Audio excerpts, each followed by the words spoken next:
as we made progress in Cambodia through the Permanent Five negotiating mechanism, where I was the deputy representative for the U.S. side, working with my boss, Assistant Secretary Richard Solomon.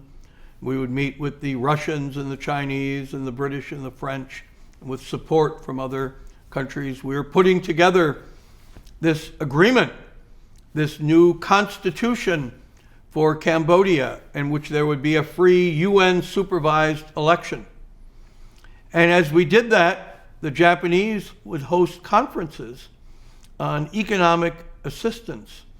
And I remember attending one of those conferences, and I was the leader of the American delegation. And I had our new, not yet ambassador, but our new representative in Phnom Penh, Charlie Twining, who would later become ambassador, and two AID representatives.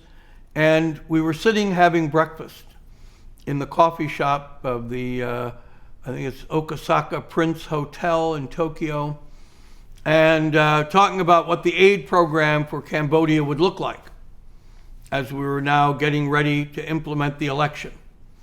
And I took my placemat and turned it over and started writing on it the plan for Cambodia. And it was a simple plan.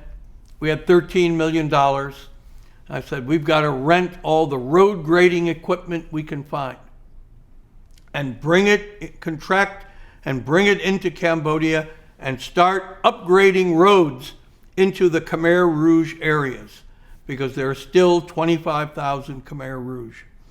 And this became the plan. This became what we did in those initial years, when suddenly America has an economic assistance program.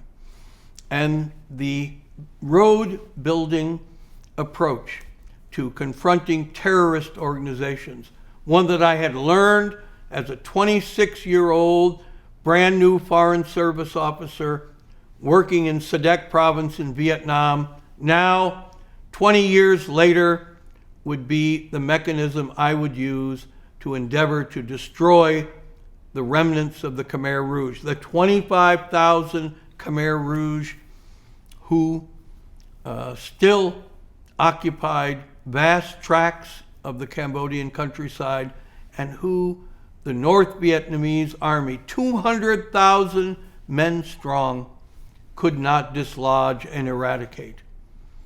And as we built and upgraded those roads and brought in new agricultural technology, that plan that I scoped out on the back of the placemat at that pledging conference in Tokyo began to take effect.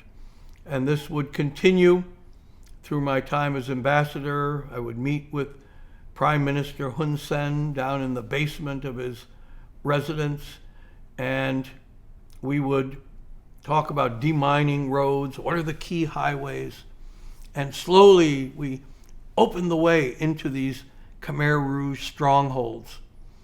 And this would eventually lead to that incredible night on March the 6th, 1999, when I would get the phone call from Hun Sen saying that the last Khmer Rouge just came across the border from Thailand to surrender, and that we had eradicated the worst mass murdering terrorist organization of the second half of the 20th century.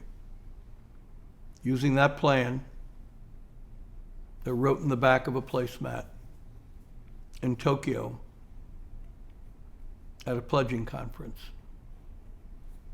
One of the great satisfactions and accomplishments of my diplomatic career and of my life.